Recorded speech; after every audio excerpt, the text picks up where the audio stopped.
Bonjour mes amis, alors voici un inverseur de marque Growatt de 6 kVA. Vous allez constater voici ses caractéristiques. Voici ses caractéristiques. Alors ici nous allons configurer ce Growatt ensemble. On va utiliser ici les batteries gel marque Ritar. Alors ces batteries sont configurées en 48 volts nécessairement pour alimenter cet inverseur. Alors ce qu'il faut retenir ici, c'est que l'inverseur a un système de contrôle, de sortie, c'est-à-dire économise de l'énergie lorsque aucun équipement est branché ou bien lorsqu'il n'y a aucune charge.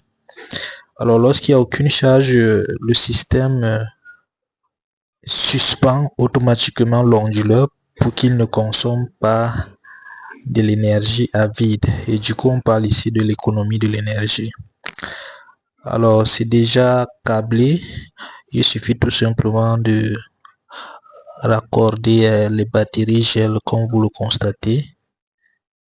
Vous voyez, par la suite vous les raccordez, ce sont les batteries de 212 volts, c'est-à-dire nous avons configuré ça en série et avoir du 48 volts à la sortie, et nous avons donc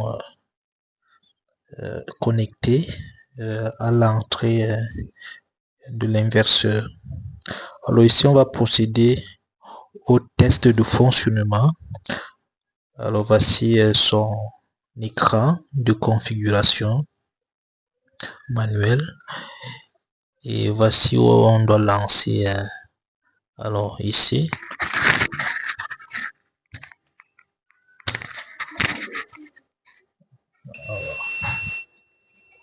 vous voyez, le système est lancé. On va patienter pendant un moment. Alors on nous dit que la batterie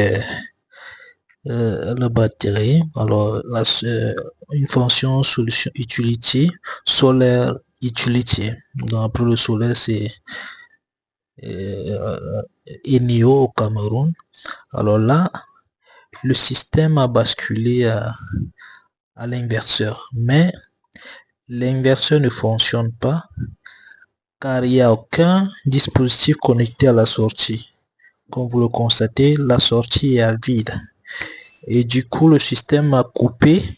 Le système montre bel et bien qu'il est raccordé à l'utilisation, mais ne présente aucune tension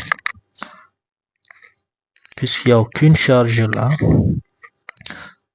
Ici on n'a même pas du 220 volts.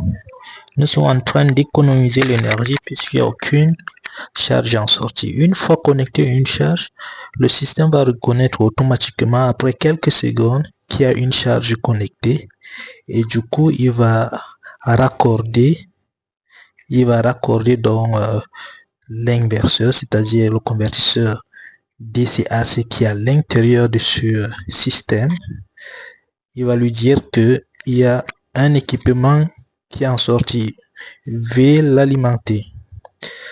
Alors on va faire un test pour voir si effectivement ça va répondre à ses attentes. Alors nous allons placer notre caméra d'abord.